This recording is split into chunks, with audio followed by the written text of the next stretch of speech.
Welcome to Module 3, Section 3, where I will discuss a very important topic called liquidity. One of the things that you'll learn about me really quick is that liquidity is quite important. Just what is liquidity? Well, liquidity is essential when owning an asset such as stocks. In a nutshell, it's the ability to get in and get out quickly so that you can take an asset and turn it into cash, or take cash and put it into an asset just as fast as possible. The faster that you can do that, the more liquidity you have. So when we're looking at the stock market, liquidity is something that we really need to pay attention to, but a lot of times people really overlook this. For example, you might have an asset that's worth $20 million. Let's say it's a piece of art, or you have a building or a chunk of property or something that you were able to get a value of $20 million placed on that asset. If you tried to sell that asset, could you do it quickly? Could you take a $20 million asset and turn it into cash in a matter of minutes? Or would that take weeks, months, or possibly even years for that to happen? If not, how valuable is that asset? If you have something that's worth $20 million and you need some money and you can't turn that into cash, how valuable is that asset to you? Now, I'm discounting any sentimental value, or maybe it's something that you've inherited or something that you've spent your whole life building up. I'm just talking about an asset that can be turned into cash, or cash that can be put into an asset without any other considerations for what's happening here. Just pure liquidity. When you have an asset that's worth a whole lot of money, at least on paper, the first thing you have to do is find a buyer. Then it can take a long time to complete the transaction. It may be necessary to hire a broker or some kind of an agent to try to find a buyer for you. I don't know about you, but I don't have too many friends that have a $20 million piece of artwork in their house, let alone a piece of artwork that they're trying to sell. So finding the right kind of people just to purchase this type of asset might take someone where their specialty is uncovering these type of people, and then you're going to have to pay them a chunk of change too for helping the transaction to be completed. Something that you thought might be pretty simple when you said, well, we better sell that picture of Aunt Louise that's been hanging on the wall. We know it's worth a lot of money, but we really need the money right now, so we better sell it. So you made your decision. Now comes the whole complicated process of completing that transaction. Liquidity allows you to buy or sell something quickly. That's a real important aspect when you're talking about the stock market, and there's even liquidity in the stock market that we need to look at, because some things are very liquid while other things are not. So let's talk a little bit about liquidity in the stock market. One of the great things about the stock market is there's been a tremendous increase in daily volume over the last couple of decades. When I first started out, trading was good, and I liked that, and I could get in and I could get out quickly. It has gone way beyond that now. One of the nice things about the stock market is it's one of the few things in life where the more people participate, the more advantageous it is for everybody. Because if you see a lot of volume, that means you can get in and get out quickly. If you don't see much volume, it could take a long time for that transaction to be completed. So we like real strong volume. We like the fact that volume is going up year after year after year. Just as an example, I'll give you a bit of a benchmark based on my experience. I started in the early to mid 1990s.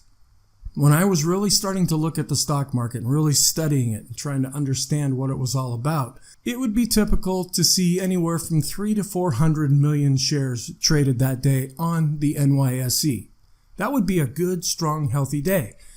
And there's a story that I tell. Right about this time, I was living in Florida, and my father came down to watch some spring training games, and we were watching the TV as the market was getting ready to close, and they came on and said, we had over 400 million shares traded today, and my father made the comment, wow, I've never seen a 400 million share trading day. That was a first time for him. Now, it had already happened before that, but this was the first time that he actually saw that happen. Currently, a slow day on the NYSE is considered to be anything under 1 billion shares. We've gone up 3 to 4 times in the amount of volume that we see each day than what we saw just in the early to mid 1990s. That works to our benefit, and I'll go through and explain a little bit of what I mean by that. That means that a lot of investors are trading every day. Duh, you think? Yes, there are lots of traders out there. We're seeing more volume now than we ever have in history, and it should just continue to go up. So this volume consists of institutions, banks, hedge funds, yes, individual investors, but that just makes up a small percentage of the overall daily volume, and so on. There are people within the U.S. that are trading in the market. There are people outside of the U.S. that are trading in the U.S. stock market. The volume just continues to grow and grow. It's estimated that anywhere from 60 to 90% of the volume each day is computer driven. It's not even a real person doing this. There are people that take your computer, they have some kind of secret algorithm that they come up with, they program these parameters into the computer, and when A plus B equals C, boom, the computer buys. Or when X plus Y equals Z, they sell. There's no emotion in it at all. They're just a bunch of trading rules.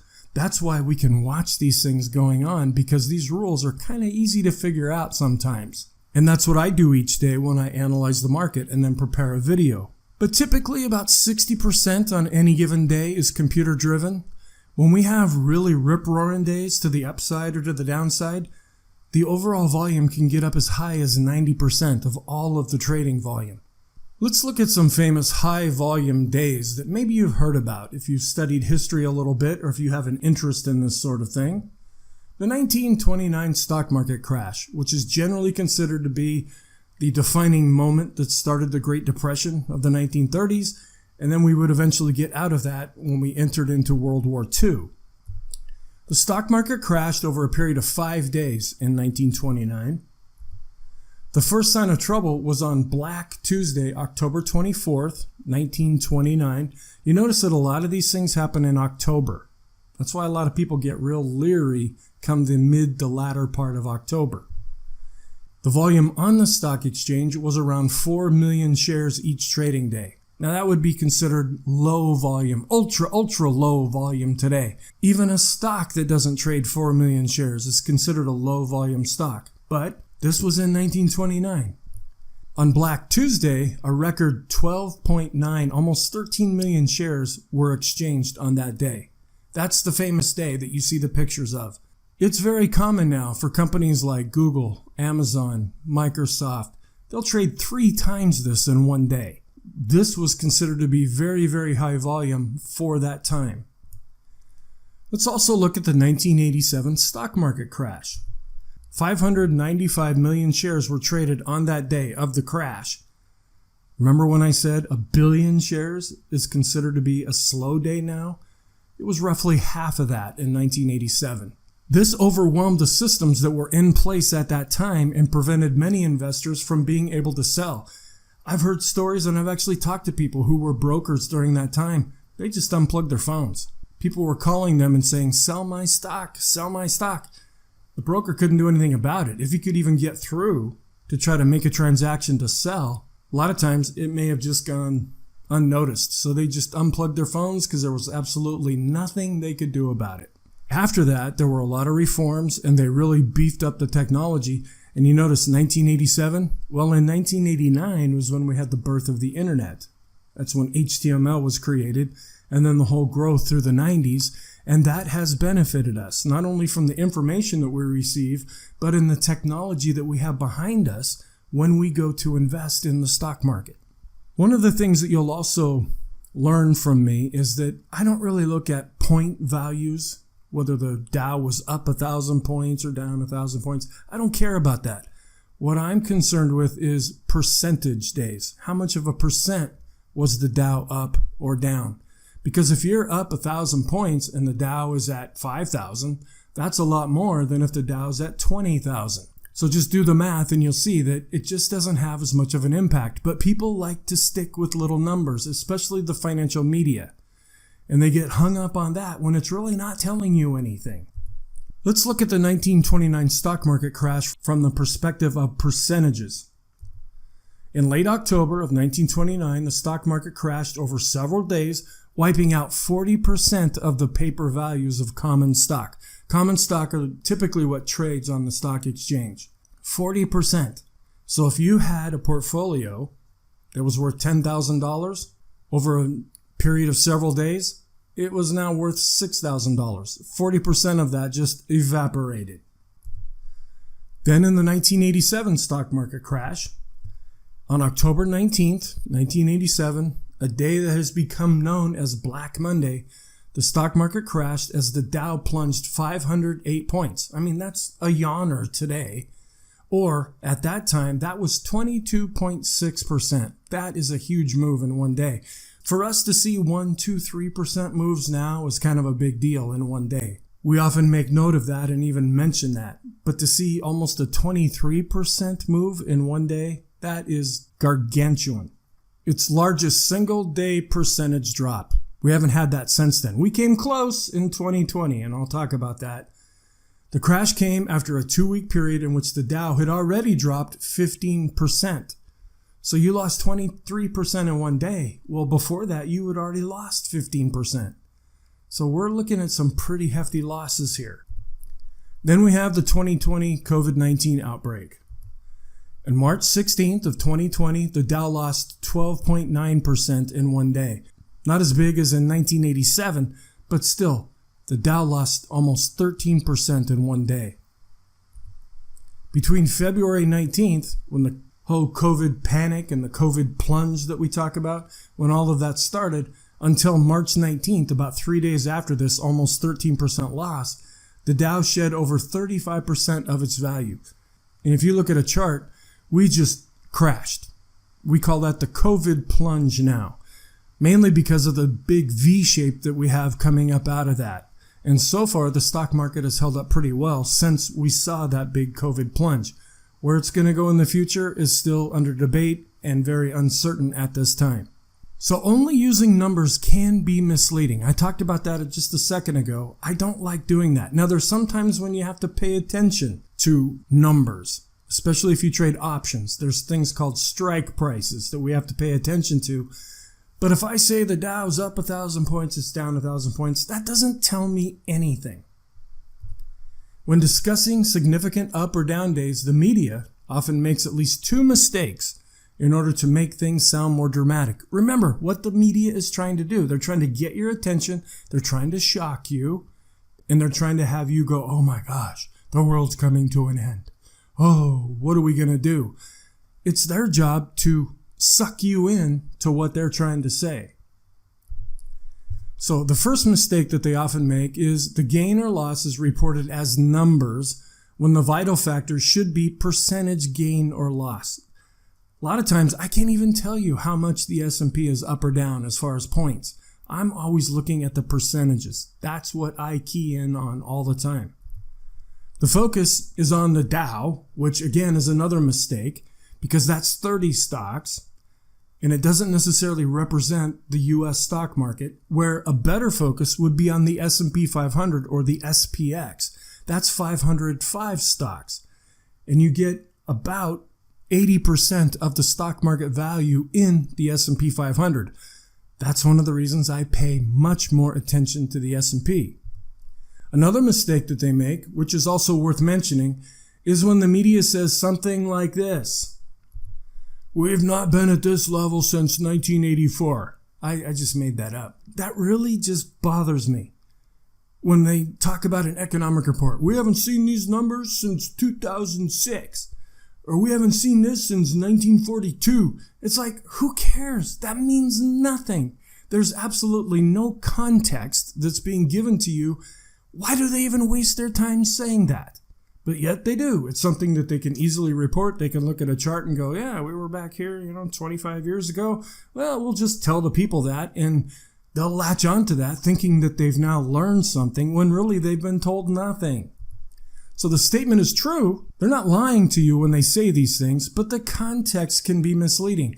What was happening in 1994? Well, we were going down at that time. I'm just making this up. And then we get back to this level and we're going up now. So we were in a downtrend when we saw this level before, but now we're in an uptrend. The context is completely different. And yes, they like to do this. They think it provides some kind of wisdom to you when really it just doesn't. There are times, however, as I mentioned at the beginning of this slide, when investors should pay close attention to the numbers, such as when implementing strategies that are numbers based. This can be strike prices for options. So if you're looking at options that are at the 1,000 strike or the 1,100 strike or the 55 strike or the 42.5 strike, you have to pay attention to those, because as the market goes up and down, that will influence your overall option position. If you don't trade options, you don't have to worry about that. But a lot of you that listen to this do trade options, and so you do need to pay attention to those things. Then liquidity in the program that I teach. The program that I do teach is called the SPX Investing Program. Can you guess what I focus on? I focus on the S&P 500. That's all I do. I'll give you the biggest reason why this program was developed the way it was over 25 years ago. The liquidity of the S&P 500 was the main reason for developing the programs that I teach. It has to do with the ability to get in and get out, not only S&P 500 mutual funds and ETFs, but also S&P 500 options based on ETFs and the index itself. They're very liquid. The SPY, which is the ETF that covers the S&P 500, and if you have a question about that, I have a video that talks about ETFs or exchange traded funds. And there are other ETFs and options that are based on the S&P 500 that are very liquid. And this was the deciding factor for me. Some of the strategies that I teach can be kind of complicated. And if you have 3 wheels on your car that are going in the right direction, but one wheel is stopped, you're not going anywhere. And if you have 4 options set up in a strategy that you're doing and you're trying to unwind that or initiate that, and one of those options is bogging you down, you're not going to get filled. Or you're not going to get out. We can never eliminate that completely, but we can do what we can to take care of that by focusing on the S&P 500, because the options and ETFs are the most liquid out there. This allows for strategies, both simple and complex, to be filled at tighter bid-ask spreads. I have another video that talks about bid-ask spreads and understanding the bid price and the ask price. I would really recommend that you watch that video if you don't really understand those things. It plays a huge role in the market. What we want is as small of price as possible between the buy price and the sell price, so we don't have a lot of slippage when we're getting in or getting out of these positions. The S&P 500 helps us to eliminate or at least reduce those. Techniques and strategies that are taught by the program that I teach can be easily transferred to other liquid markets. I teach about the S&P 500, but you could take the same things that I teach in that program and apply them to the DJX, which is the Dow. It has its own ETF called the Diamonds, or DIA. There's also the NASDAQ 100, or the QQQs. They have very liquid options. They're not as good as the S&P 500, and they're not as robust as far as liquidity, but you can still apply what you learn in this program, then adapt it to other programs. When I first started off designing this program, I was going to call it the ETF investing strategy. And I thought, I was going to teach about the Dow, the NASDAQ 100, and the SPY together. But the more I studied the Dow and the more experience I had with it, I went, forget it. Why do I need to go anywhere else? I'm just going to stay with the S&P 500. It has everything I need and want and more opportunities than I'll ever be able to take advantage of. So I just stuck with that, and that's the basis of the program that I teach. This concludes Module 3, Section 3, and I'll pick it up again in Section 4.